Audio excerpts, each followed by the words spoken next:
Hello students. So ABCD is a trapezium in which AB is parallel to DC. Trapezium அப்படின்னா நமக்கு தெரியும் ஒரு side parallel-ஆ இருக்கும் இன்னொரு சைடு parallel-ஆ இருக்காது. AB is parallel to DC ன்னு சொல்றாங்க. அப்ப AB DC D இங்க போடக்கூடாதா C இங்க போடக்கூடாதான்னா நீங்க நம்ம drawing வரையும்போது AB Bக்கு வந்துட்டு Cக்கு தான் வரணும். நம்ம Bக்கு வந்துட்டு Dக்கு போக முடியாது இல்லையா? அதனால ABக்கு அப்புறம் C தான் வரணும், Cக்கு அப்புறம் தான் D வரணும். அதே மாதிரி தான் அவங்களுக்கு கொடுத்துருக்காங்க AB DC அப்படின்னு கொடுத்துருக்காங்க. Next and it's diagonals intersect each other at the point O. டயகனல்ஸ்னா என்ன? இந்த ஆப்போசிட் வெர்டிசஸை கனெக்ட் பண்ணுறது தான் டயகனல். அப்போ நான் ஆப்போசிட் வெர்டிசஸை கனெக்ட் பண்ணுறேன், ரெண்டும் வந்து பாயிண்ட் ஓவில் மீட் பண்ணுதான். Okay, show that AO by BO is equal to CO by DO. நமக்கு பிபிடி தெரியும், பிபிடியில் எப்படி ப்ரூவ் பண்ண தெரியும்? இங்கேருந்து ஒருத்தங்க ஸ்லைடு போனாங்கன்னா ஸ்வைங்க்குன்னு இப்படி வருவாங்க. அப்படி வரும்போது இந்த பார்ட்டு டிவைடட் பை இந்த part will be proportional to the opposite side, this part divided by this part. அப்போ அதே மாதிரி தான் இங்கேயும் போட முடியும். ஸோ நம்ம என்ன செய்யலாம், ரெண்டு பேரலல் லைனுக்கு நடுவில் இப்படி ரெண்டு பேரலல் லைன் இருக்குன்னா ரெண்டு பேரலல் லைனுக்கு நடுவில் இப்படி ஒரு பேரலல் லைன் ட்ரா பண்ணால் இந்த லைன் இதுக்கும் பேரலாக இருக்கும் இதுக்கும் பேரலாக இருக்கும் இல்லையா? ஸோ இங்கே வந்து நான் ஒரு பேரலல் லைன் ட்ரா பண்ணிக்கிறேன். இதுக்கு நெக்ஸ்ட் ஈன்னு பேர் வச்சுக்கலாம். ஸோ இப்போ இந்த ட்ரையாங்கிளை எடுக்கலாம். இந்த ட்ரையாங்கிள் வரைக்கும் எடுத்து பார்த்தா இங்கே பாருங்க, ஸ்டார்டிங் இங்கே தான் வெர்டஸ் வந்து ஷார்ப்பாக இருக்குது. இங்கேருந்து ஸ்டார்ட் பண்ணுறேன். DO divided by OB, DE divided by EA அப்படின்னு இருக்கு. DO divided by OB is equal to DE divided by EA. EAE எப்படி வேணாலும் எழுதிக்கலாம், அதை மாற்றி எழுதுறதுனால ஒன்றும் மாறாது. ஓகே, இப்போ இப்படி பார்த்துட்டோமா?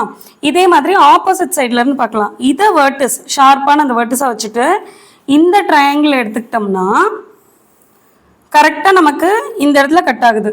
So AE by ED,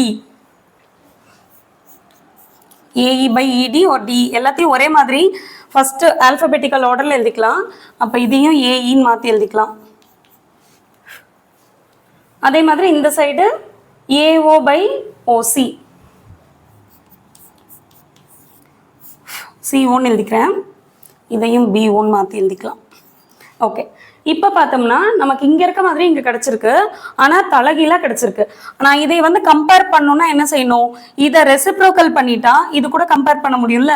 so இது வந்து அப்படியே இருக்கட்டும், ஈக்குவேஷன் 1. இதை மட்டும் டேக்கிங் ரெசிப்ரோக்கல்ஸ்.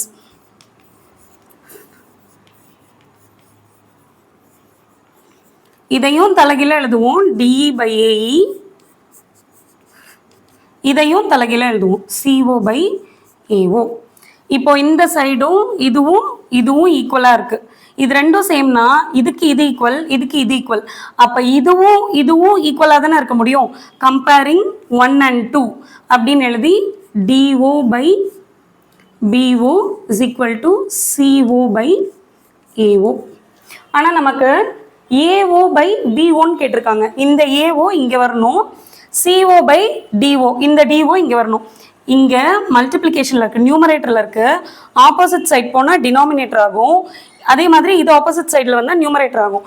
அது கன்ஃபியூஷனாக இருக்குன்னா ஈக்குவல் டு நடுவில் இருந்து ரெண்டு சைடும் ஃப்ராக்ஷன் இருந்தால் என்ன பண்ணுவோம், கிராஸ் மல்டிப்ளை பண்ணுவோம். அப்போ AO இன்ட்டு D1 வரும், BO இன்ட்டு CO. இப்போ நமக்கு எது நியூமரேட்டரில் வேணுமோ அதை அப்படியே வச்சுக்கிட்டு AOவும் COவும் நியூமரேட்டரில் இருக்கணும். இதை அப்படியே வச்சுட்டு இதை ஆப்போசிட் சைட் கொண்டு போகும். இங்கே மல்டிப்ளிகேஷனில் இருக்குன்னா ஆப்போசிட் சைடில் போகும்போது டிவிஷன் ஆகும். BO இஸ் ஈக்குவல் டு இது நியூமரேட்டரில் வச்சுக்கணும்னு டிசைட் பண்ணிட்டோம். இது ஆப்போசிட் சைடில் போனால் இங்கே மல்டிப்ளிகேஷனில் இருக்குது, இங்கே டிவிஷனில் வரும்.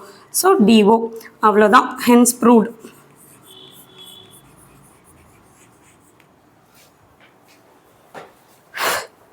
எவ்வளவு பாரு.